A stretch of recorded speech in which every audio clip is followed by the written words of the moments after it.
Mary Poppins is a woman, not a girl. I apologize. And she's a practically perfect nanny. She's very British, and she takes the Banks family and the children on all sorts of incredible adventures, and that's what our story is basically about. She takes no guff. Oh no. She is just But in she your has plenty face. of fun. She has attitude. Yeah. And fun, yes. Yeah. And everybody knows her.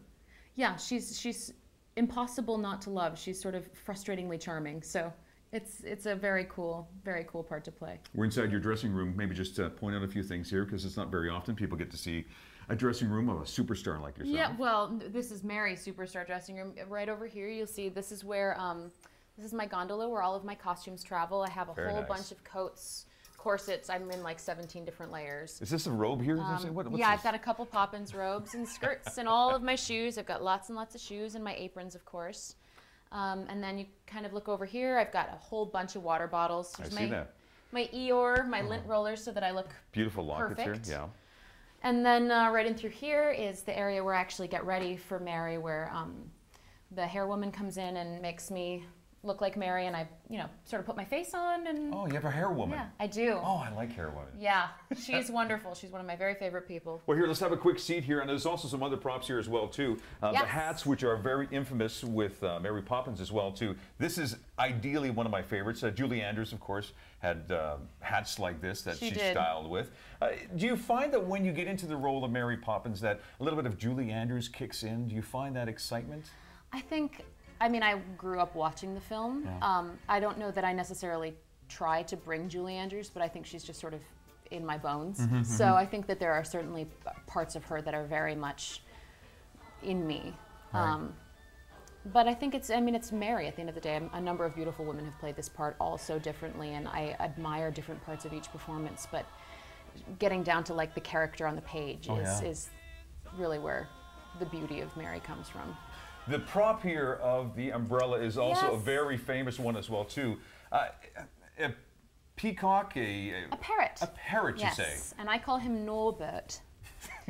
So Norbert is with me at all times when I'm out of doors. He is heavy, and this is one that you can buy when you come to our show. There you go. Outside, he's slightly different. My Norbert has a much larger head. Like, it's heavy and it's tall. Well, even in the show itself, too, is that you are actually carried off in an umbrella, which is just massive, the size of the stage. Yeah. We have a huge brolly that comes down from the ceiling. I love it. He's very much a part of our show and very much a part of Mary. What have you learned about Mary Poppins in playing this role?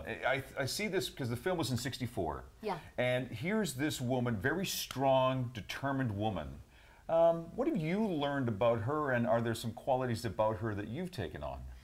I think absolutely. I think Mary's incapable of not always doing her best, and she does it effortlessly. Yeah. To do anything really well effortlessly is actually harder.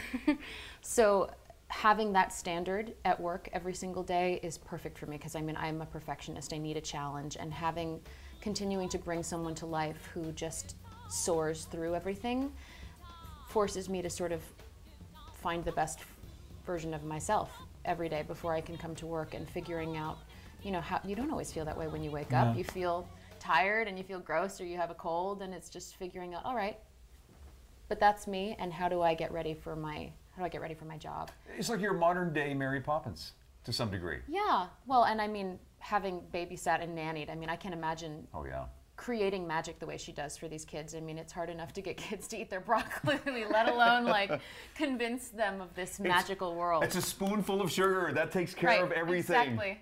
Real quickly, while I grab Norbert. Norbert, very well done. There's the supercalifragilisticexpialidocious that we're very familiar with when it comes to Mary Poppins. In the show, you actually say it backwards. I do. So here we go. So it's supercalifragilistic. See if you can try this. Supercalifragilisticexpialidocious backwards. And then we say it backwards, which is Creepus.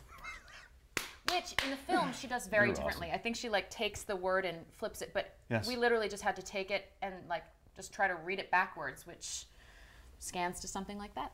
And as fast as you can say it. If there's a production that you want to see, this is the one for the entire family. It is called Mary Poppins at the Jubilee Auditorium. Rachel, thanks for doing this. Of course. You are absolutely fantastic. Thank you, sir. Is that British? I don't know. Almost. Canadian British. More of Shaw Magazine coming up.